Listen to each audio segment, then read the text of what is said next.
morning, everybody. It's your boy D Mac. Uh, let's talk. So, I woke up this morning bright-eyed and bushy-tailed, and I was scouring through the news and doing my daily news search, and I came across the fact that in this climate, we're having Nancy Pelosi to she's building a team to what's the word I'm looking for? They're going to investigate the January 6th insurrection. So that sparked something in me. Let me dig a little bit into this whole insurrection idea and see where this came from. And I came across a article talking about Wilmington, North Carolina in 1898 and how the white supremacists overthrew a black government. Now, going back to Wilmington in 1898, it was a majority black city. And what had happened was a lot of these, this is back when the Republican Party was in favor of blacks. I should mention that first. It was like the roles were reversed. The Democratic Party was in the Republican Party's role today, and the Republican Party was in the Democrats' role today. So just switch the roles and the mindsets, and that's how it was in 1898. And so the thing was, they were trying to overthrow the election. The Democrats were, because there were so many blacks that were Republicans, because the blacks in the Republican Party, they teamed up with the Farmers Association, which was called the Populist Party, and they became what was called the Fusion Party. And that's how they defeated the Democrats in Wilmington in 1898. And a majority of the blacks are the ones who received those seats as far as in politics in Wilmington. And combined with the Republican Party, like I said, they defeated the Democrats, giving black politicians the power. Now, this is when they began to implement programs for blacks and the working class white people. They were implementing a whole lot of things that would help out the lower class citizens, and they weren't giving the kickbacks and stuff like that to the elite citizens of Wilmington. And so this became a problem. And so we had guys like Furnifold Simmons, Charles Aycock, and Alfred Waddell. They made a plan. They plotted to gain control in North Carolina again, and they made this thing called the Democratic Handbook of 1898. And this is their goal. This is quoted from that handbook. This was their specific goal: to consolidate the white vote by stoking white anger and resentment. Does that sound familiar? That sounds just like January 6th insurrection.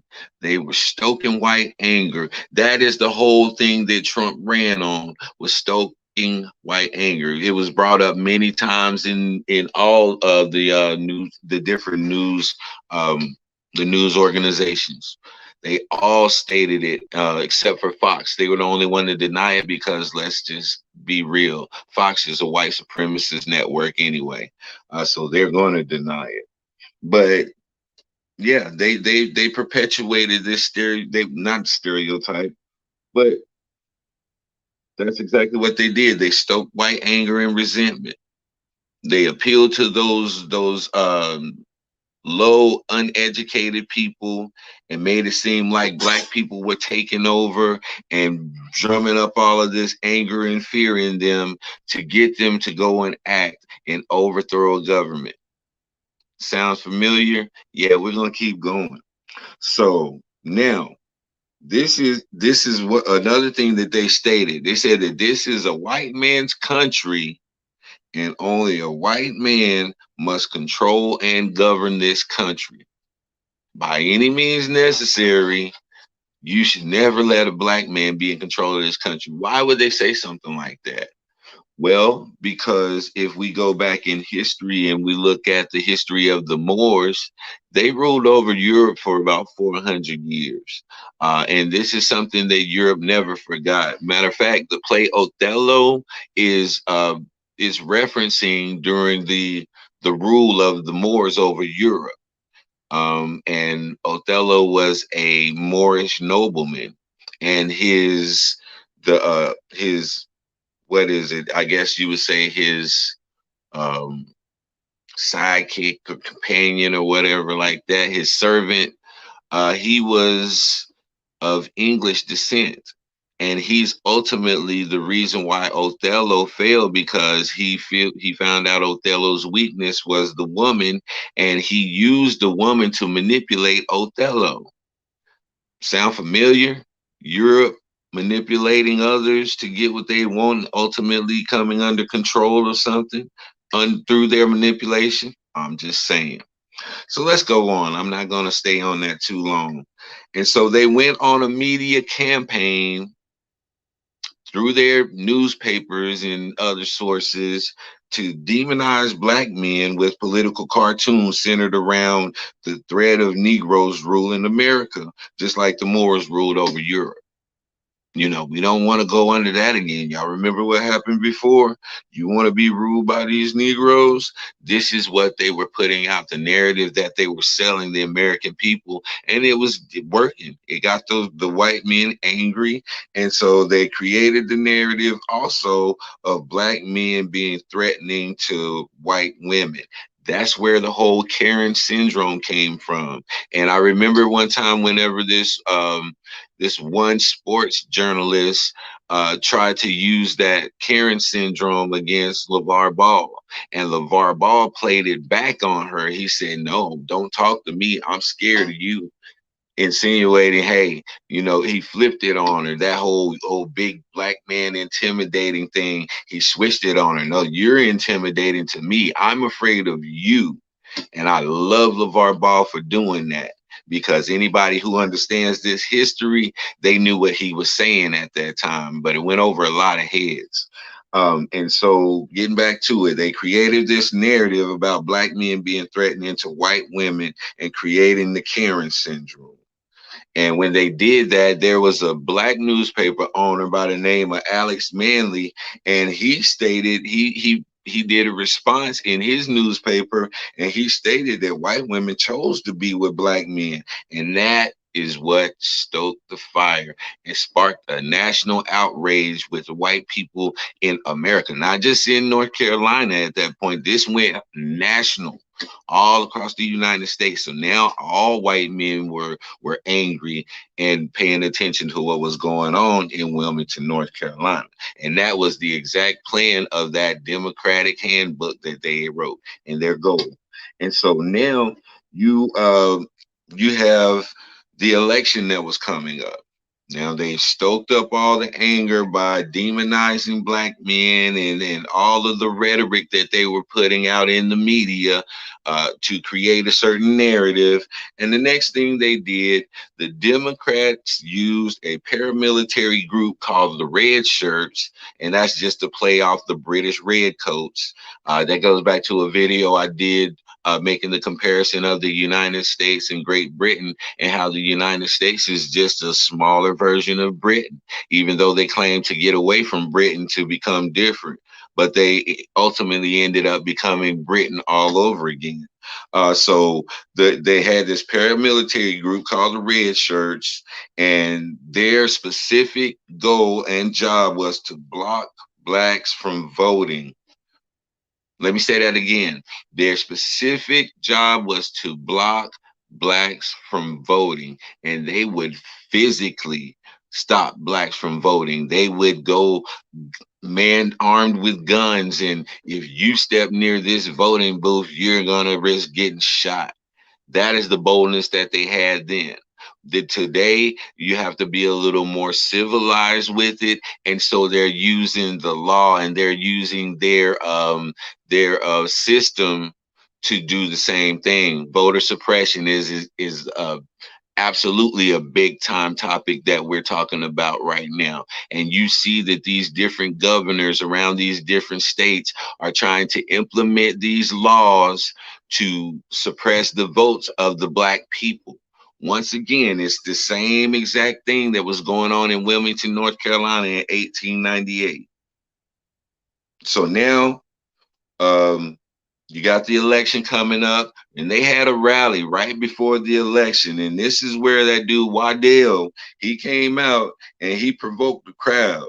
And that's how the Democrats stole the election in Wilmington, North Carolina in 1898. And when they stole the election, they presented a white Declaration of Independence. And in that white Declaration of Independence, they stated that they will never be ruled by men of African origin again. This was an actual legal document. You can go to Wilmington, North Carolina right now and go to whatever museum it's in and actually read this document. Because I want to show you the parallel of the mindset of the white nationalists today and the white nationalists back then. It's the same mindset. It's the same exact spirit of hatred and anger and just ignorance. And that's exactly what caused the insurrection of January 6th. So I want to give you this parallel so that you can understand that there's a pattern in the United States of this type of behavior. And everything that happened during Donald Trump's presidency going up to the election is pretty much verbatim everything that the Democrats of 1898 did in Wilmington, North Carolina. And so, like I was saying, they said in their white Declaration of Independence that they will never be ruled by men of African origin again. And from that point, they stripped all of the black men of voting rights, and they gave 90% of the black jobs in Wilmington to white people so that the black people could starve and so that they wouldn't have a means to feed their family, and that they would have to look to the white people for scraps and crumbs all over again, taking them back to, what was it, 1865, when slavery? Yeah. Okay.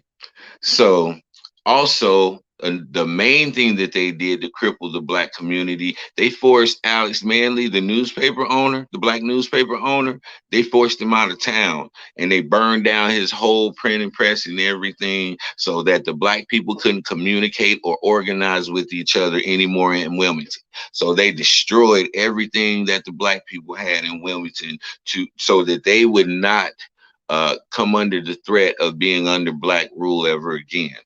They had 200 armed men to rush the city hall and force the black politicians out. They said either you resign or you die. And even though some of them still resigned and they left and wanted to live in peace, Waddell became the mayor of Wilmington, and that's when the whole black genocide took place. Nobody knows how many black people were slain those days. And there's bodies that they said they were dumped in the river. And we know when you dump a body in the river, the fish are going to eat everything except for the bones. So we don't know how many black people were killed. But we do know that it happened, and it happened under Mr. Waddell's watch, and this was intentional. And so it says, what else? It says that they depicted, oh, this is the best part. Now, after all of this is said and done, and they've destroyed Wilmington and they've overthrown the black government that was implemented in Wilmington, and now you have the white supremacist, Mr. Waddell, sitting in the mayor's seat, and the white people have taken all of the seats in North Carolina government. How about they depicted the black people as the instigator? Does that sound familiar? Once again, that goes back to what the Republican Party of today does. They'll do something and then they'll project their actions onto the other party and say that, oh, it was them who did it. That's exactly what they're doing now with this insurrection. And it's insanity. It's sickening to the stomach to see that a person would sit there in your face and deny what we have on camera. It's crazy. And then Wilmington hadn't had another black congressperson or politician uh, since 1898. The first one that they had again, the next one that they had, I should say, was in 1992, and that was a black congresswoman. Her name was Eva Clayton. So from 1898 to 1992,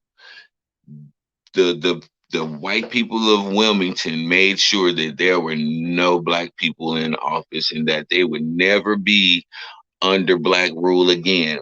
Remember that white Declaration of Independence that they wrote and presented as a legal document. So we have actual valid proof of the mentality of the white nationalists of this country. Now, I'm not saying all white people. When I say white, I'm talking about the white nationalists, white supremacists, neo-Nazi people. These are who I'm talking about. I'm not talking about all Caucasian people. So don't take offense. If it don't apply, let it fly.